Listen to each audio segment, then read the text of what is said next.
Hello friends, a galaxy ablaze with the young stars is the subject of today's NASA Hubble Space Telescope picture of the week. This galaxy is called NGC 685 and is situated about 64 million light years away in the constellation Eridanus, the River.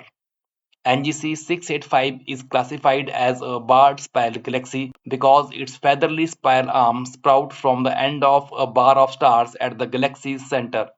The Milky Way is also barred spiral, but our galaxy is little less than twice the size of the NGC 685. The Milky Way is also a barred spiral, but our galaxy is a little less than twice the size of NGC 685. Astronomers used Hubble to study NGC 685 for two observing programs, both of which focus on star formation. It is no surprise that NGC 685 was chosen for these programs. Numerous patches of young blue stars highlight the galaxy's spiral arm.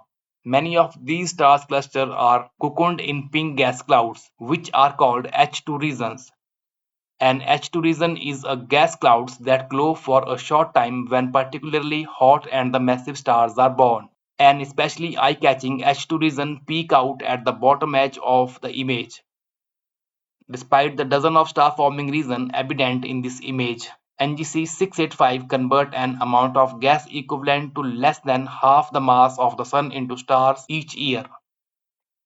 The Hubble data collected for two observing programs will allow astronomers to catalog 50,000 H2 regions and 1 lakh star clusters in nearby galaxies. By combining Hubble's sensitive visible and ultraviolet observation with infrared data from NASA James Webb Space Telescope and radio data from Atacama Large Multimeter Array, researchers will peer into the depth of dusty stellar nurseries and illuminate the star forming there. Credits ESA Hubble NASA.